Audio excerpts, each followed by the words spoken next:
In today's modern world, we tend to ridicule the idea that there are people possessed of the power of transforming themselves into animals.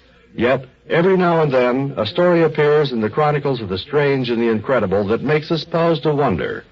Consider, for example, the case of Carl Janus. When the writer Maurice Russell retired to a lonely cabin in the mountains of northern Georgia, he took with him voluminous notes which were to form the basis of his next novel. But he did not know then that the most intriguing, the most tantalizing story that he would ever write lay not in his carefully kept files, but in the creature who bore the name of Carl Janus.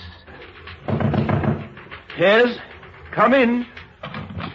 Good morning. The sound of that voice, Russell whirled around. My name's Janus. I just moved into the hut down the valley. Well, I'm glad to know you. His new neighbor's appearance had shocked him to the core. His brows were shaggy, and his black beard failed to conceal his remarkably powerful jaws. The hands were covered with thick hair and tapered off in long, dirty, claw-like nails. And his front teeth protruded like fangs. Why, he's like an animal. A week later, Russell stumbled on the answer. It was during a conversation with another neighbor, Saul Pritchard, who had dropped into the cabin with a piece of bad news.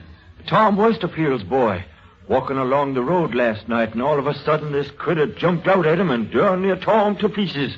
Says it might have been a big dog or a wildcat or even a wolf. That's it, of course. That's what he looks like. A wolf.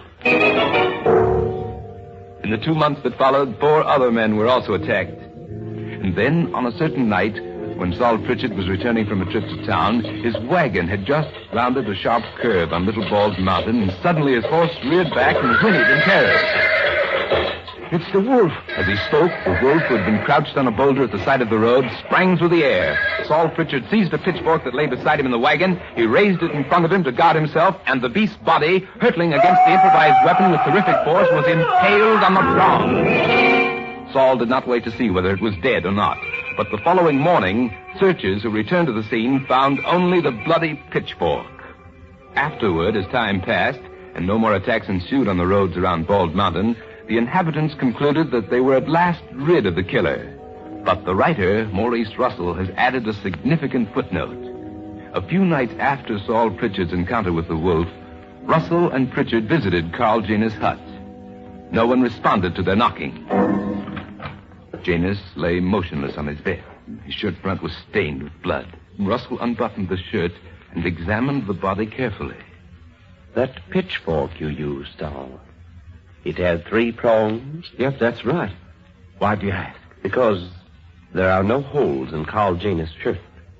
But there are 3 deep gashes in his chest. Yes, the man, Carl Janus, the man whose appearance in the community had been simultaneous with the appearance of the wolf, had died with marks on him which one might have expected only the wolf to bear. Let those who scoff at the werewolf tradition, let them explain this astonishing story. A story incredible but true.